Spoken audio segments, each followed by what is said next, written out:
All right.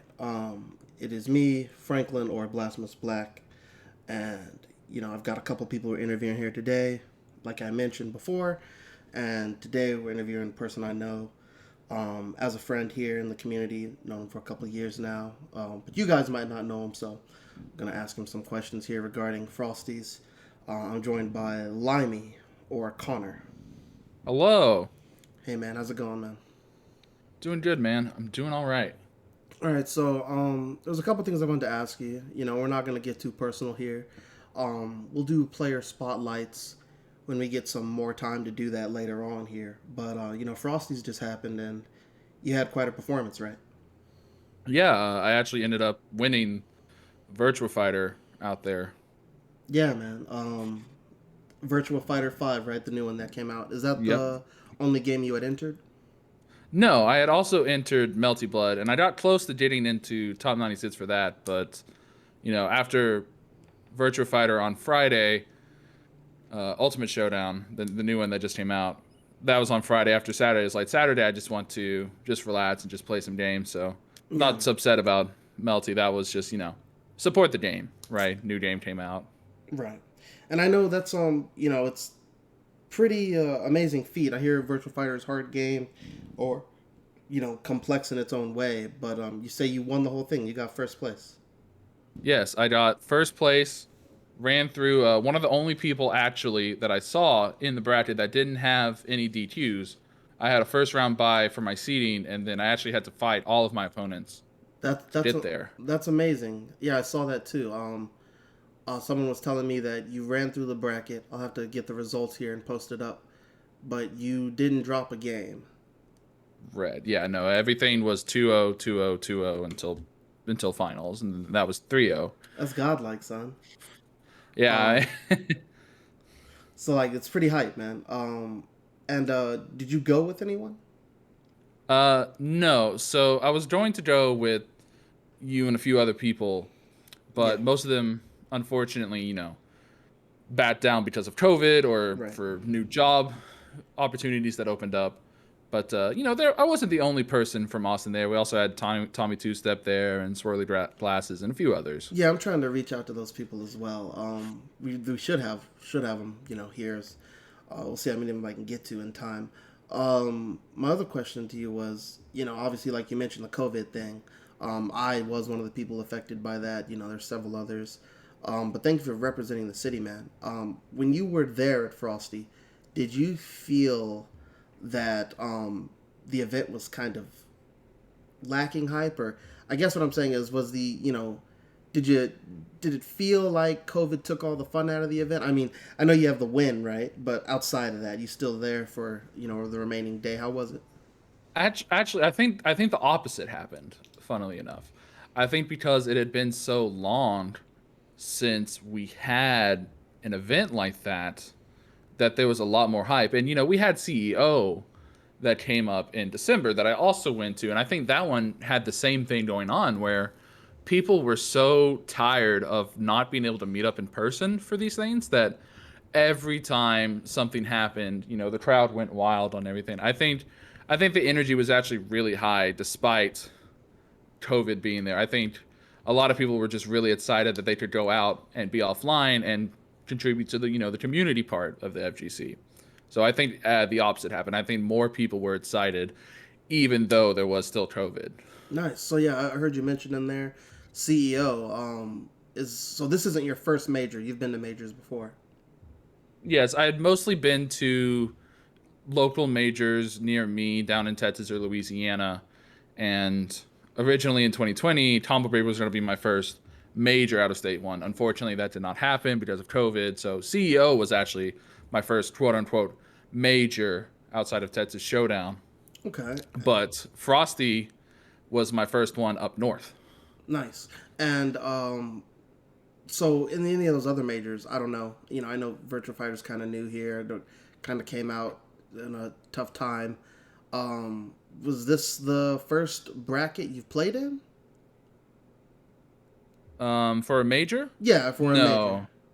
No, so when I originally got into the No, FGC, no, I'm sorry. Let me be correct here. okay. Specifically VF. Is this the first major you've played in, for a VF bracket? Oh yes, yes. This is the first one for that I've played in since Ultimate Showdown came out. Okay, nice, man. I mean, so yeah, new game comes out. Obviously there's some online play, but be honest, were you expecting to come away? I mean, who is, right? But were you expecting that you would come out of this thing on first? How did you think you were going to do? Absolutely not. I thought I was going to get top eight, and do decent at top eight, and then lose to another guy, Blackstar, who unfortunately couldn't make it. Um, because he's very back and forth. But as the bracket went on, I started thinking, I could do this. I can go and win this. But initially, when I first got there, I thought I could make top eight easy. Um, and once I got to top eight, it would be harder, with nerves and other things. But no, I didn't. I definitely did not expect to win when I first touched down.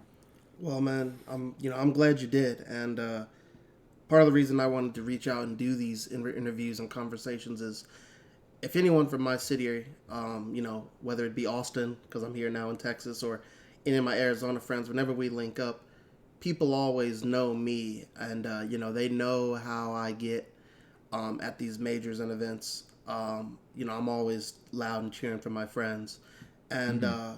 you know, sorry, I know it's supposed to be your interview, but I just wanted to explain, the value I think it has in reaching out because it is a big feat, and you have the trophy, you'll get to keep that, but it's just that I felt sad afterwards when I thought about how I felt back when I was a kid, and this is niche stuff, right?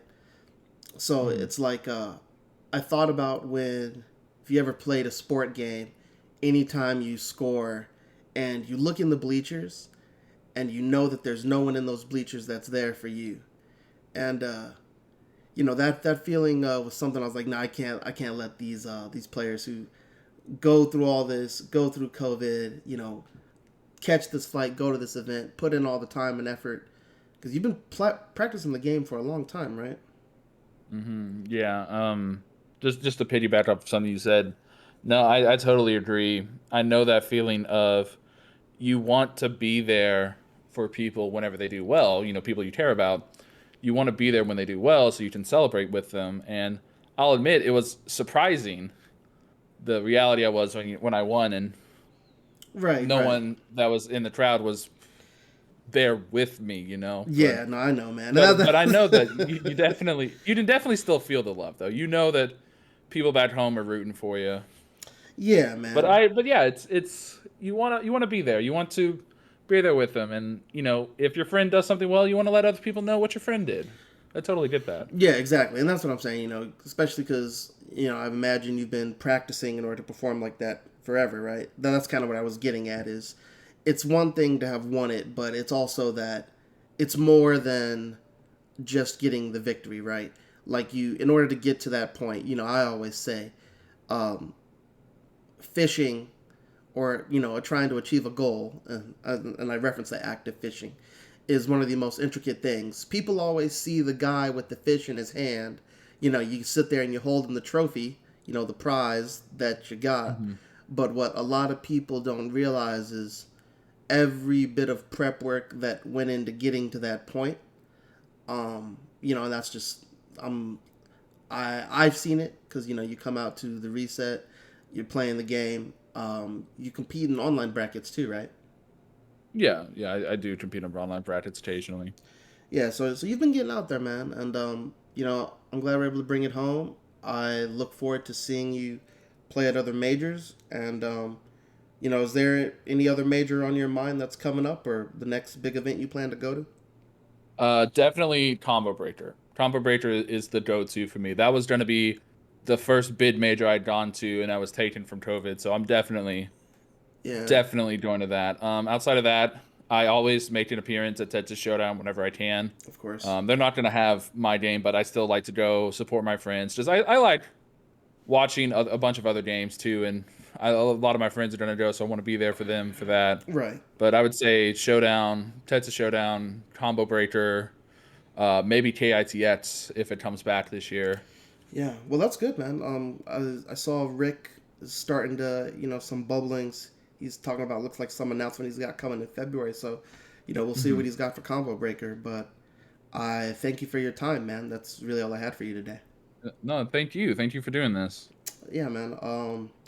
Anyways, this has been Limey and Blasphemous Blk, your local Austin representatives. And thank you guys for watching or listening. You guys have a good one. I'll take care.